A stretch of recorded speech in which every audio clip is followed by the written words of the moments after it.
Hello, Thrivesters. We're back with I'd like to say vengeance, but that sounds a little negative. That sounds a little aggressive. You can probably hear from my voice that I am getting over a cold. It was a pretty bad cold, and I haven't had a bad cold in a while. So it was interesting. They say that your body will tell you when it's time to slow down. Well, that's what happened. And I'm recording this podcast the day before I release it, which is rare. Usually I record a week or like 5 days, maybe 4 days before it gets released. The reason I'm telling you this is because I wasn't going to record it at all, because I've been so sick and out of it and I'm feeling better, but am I really ready? And I feel so strongly about this that I really want to get this out to you. So here's what I want to talk to you about today. I want to talk to you about something I'm planning on doing that I think you might like to hear about, and you might even want to join in on. I was sitting on my back deck the other day, and if you've been here at in the Thrive Hive for a while, you know probably already that I have a beautiful view of the woods, and it's very, very peaceful. So I'm sitting out on the back deck, and I'm listening to the wind, sipping my coffee. It's interesting. I never was a wind person or a woods person. I was always a beach person.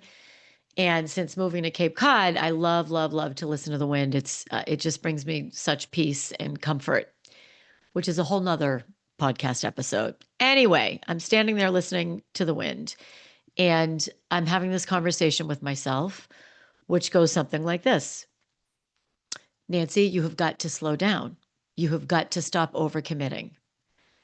You've got to slow down. You've got to stop overcommitting. And I know that I've been having the same conversation with myself for decades. Now, this is not me being dramatic. This is decades. For probably 20 years, my New Year's resolution was the same. And it was slow down and stop overcommitting. Here I am, living this beautiful life in this beautiful place with wonderful family and friends and, killing it for all intents and purposes. And every day I tell myself I have to slow down.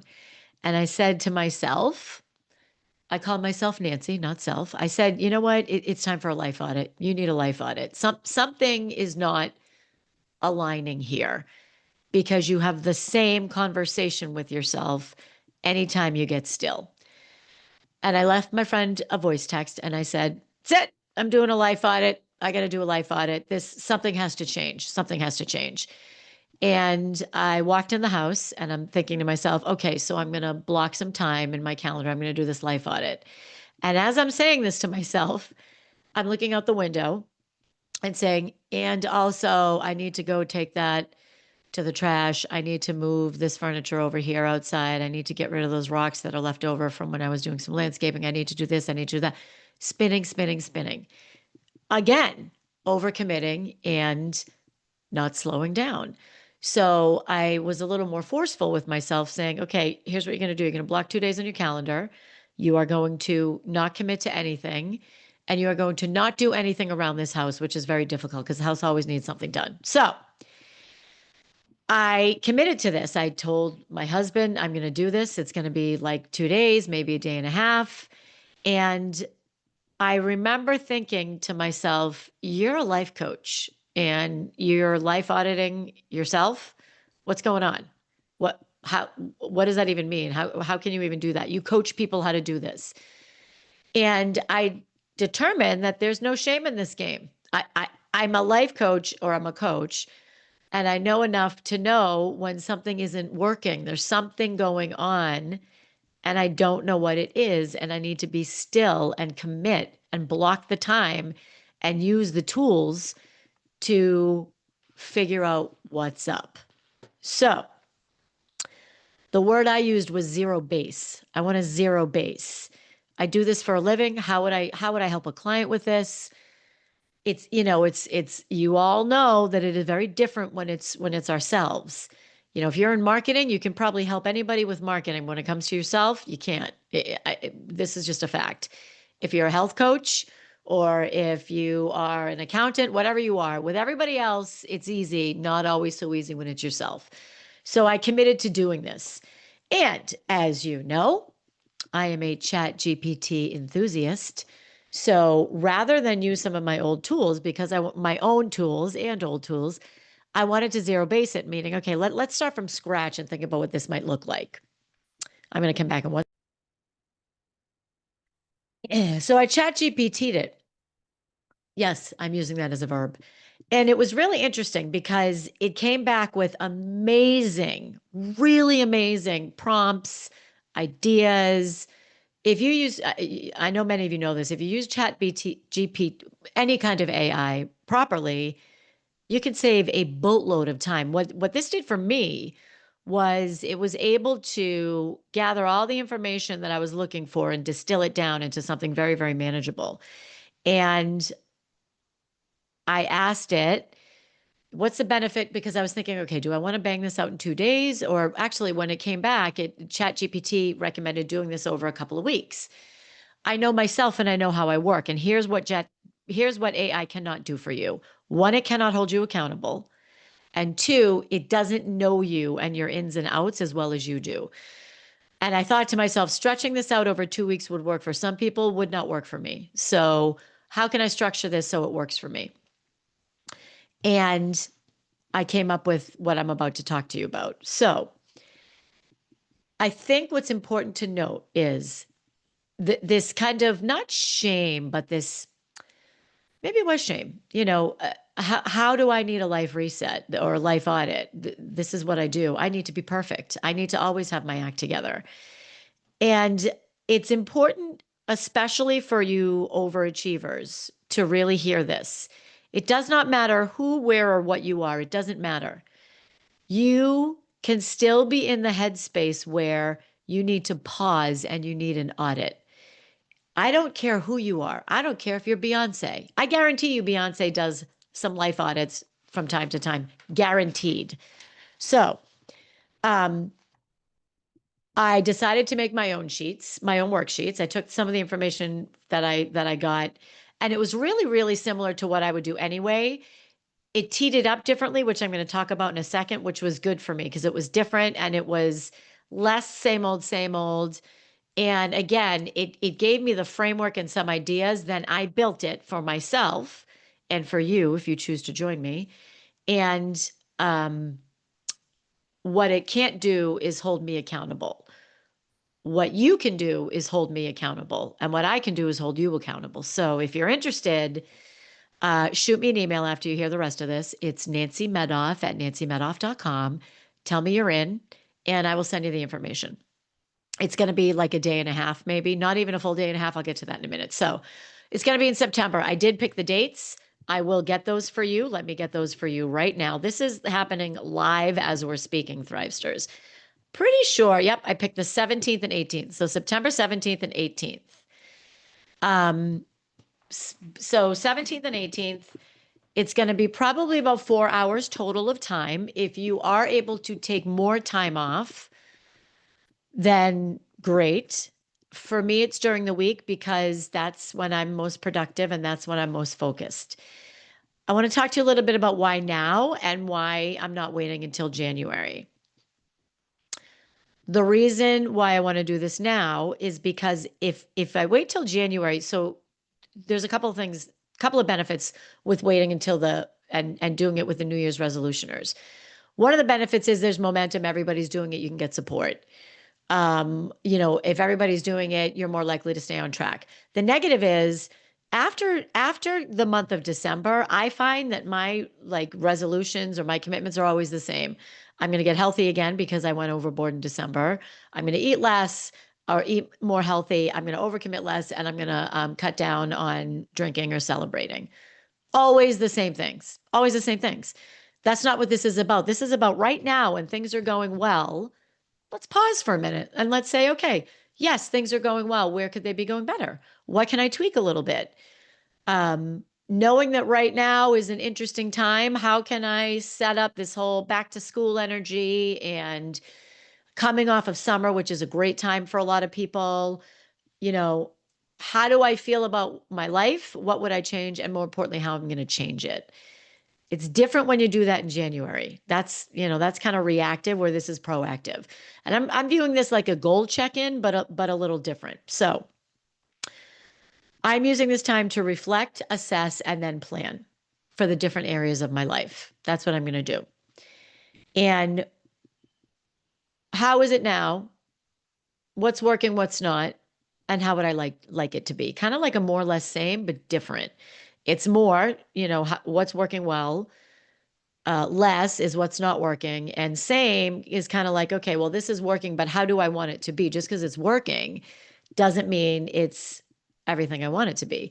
So there's going to be the audit, there's going to be next steps, and then there's going to be accountability. And so the audit is what's working, what's not, and how would I like it to be? And this can be any area of your life. It could be every area of your life. You might remember I do the buckets. It could be the buckets. It could be blowing the whole thing up. It's whatever we want it to be. So I'm going to do that exercise. What's working, what's not, how do I want it to be? And then I'm going to brainstorm priorities, and I'm going to brainstorm a lot of priorities. Then I'm going to walk away and I'm going to come back and I'm going to narrow it down to 3 priorities. And then I'm going to set up some accountability. What I like about doing this in September is there's a built-in quarterly accountability.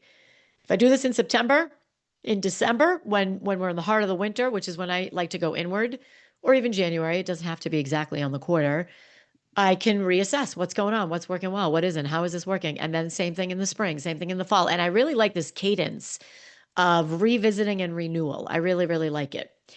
I don't think we need to wait for big changes to do this life audit. I think it's actually more beneficial if we do it when things are okay or things are going well, or even something's, I really think there's a lot of value in that. Here's what it's going to look. It's going to be over a day and a half. So I'm going to talk about me, and because I'm doing this for me, and I would love for anybody who's interested to join me. And the only way it'll work is if I do it for me based on how I work and my needs. And you can take what works for you and leave what doesn't. There's going to be a couple of worksheets. So the morning is going to be, some kind of a morning ritual. I don't know what that's going to be. And then it will be the auditing. What's working, what's not, and what would I like it to be? That's going to be probably about an hour, maybe an hour and a half, to really think about it, to really talk about it, to really spend the time and get the space to do it. Then it's going to stop.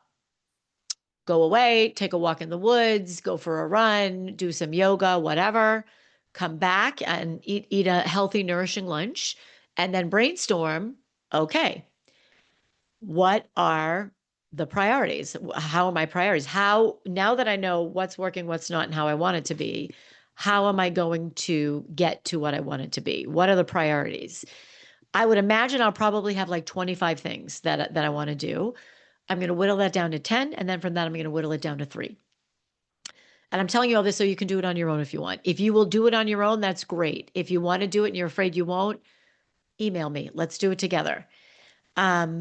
So that next step is going to be prioritizing. That's going to take some energy. So there'll be a pause after that, maybe sleep on it, or maybe get into accountability that first day. Okay, how am I going to hold myself accountable? In addition to the quarterly check-ins, how am I going to hold myself accountable? What's it going to look like? Which is a really big piece. Then I'm going to end the day with a nice ritual, something that I like to do. It could be a nice cup of tea, sitting in front of a fire if it's cold enough. I don't think it'll be cold enough. It could be sitting out in the beautiful garden. It could be having a glass of wine, like whatever works for you and who you are and where you are and where I am. I don't know what's going to be working at that time. And then sleep on it. And then the next morning, regroup for about an hour and bang out the plan. Like, okay, so here's the plan. Here's the plan. This is it. This is what I'm doing. It's time for me to do it. I don't know if it's time for you to do it. If it is, I welcome you to do it with me or do it on your own, or tell me if you've done something similar, or if you like the idea, but here's what you would do differently, whatever works for you.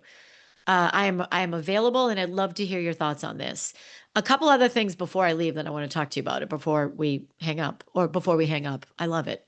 Before the podcast ends. Um, one of the things that is difficult is, or that people miss, is really waiting for some kind of a tragedy or a drama or a big situation or big moves to reassess. That's You don't have to do that. You can do it at any time. Again, this is proactive versus reactive. And you may be listening to this and thinking, you know what? Nope, everything's great. I don't need to take stock of my life. And that's great. I want to make sure that you understand that the risk with that is that you everything's fine and that you're settling for fine. And if that works for you, great. No shade. I'm not throwing any shade. The risk with that is that you don't really ever step into what's after fine. And you don't ever really look at, yes, things are fantastic, but what if they could be a little better? What if it could be 10% better? What if it could be 5% better? What would that look like? And that's really, to me, when you thrive. And then finally, the difference here between what I'm doing with the audit and the reassessing and the planning and regular goal setting is I can keep setting the same goal again and again and again. I have done it for decades. If I'm never really achieving that goal, there's a reason, and I need to understand why. So either the goal is too big, which I don't think it is, or there's something that's holding me back. And if I just keep setting it and setting it and setting it, I'm never going to get under what's holding me back. And that to me is the holy grail. That is where you really have the breakthroughs. And that's where you differentiate thriving from living. And again, you may be happy with living and living in contentment. That works for a lot of people. And if that works for you, fantastic. You're ahead of the game. That's not working for me right now. And I'm I'm going to change it. And I invite you to change it with me. So, with that, Thrivesters, this episode is winding down. And I welcome you to email me with your thoughts, Nancy Medoff, all one word, NancyMedo, F as in Frank, F as in Frank, at nancymedoff.com. Um, and if you are a part of the Weekly Buzz, the Thrive Hive community, which is my email community, you're going to get an email about this. And you can respond to that email and let me know you're in, and I'll send you over the details. If you're not a member of the community, I do encourage you to sign up. It's a lot of great information that I send out once a week, usually very timely with what's happening in the world, what's happening in my life, what's happening with the seasons. And people love it. I'm going to leave you with that, Thrivesters. So, with that, peace out. Now go out there and thrive like you mean it. Till next week.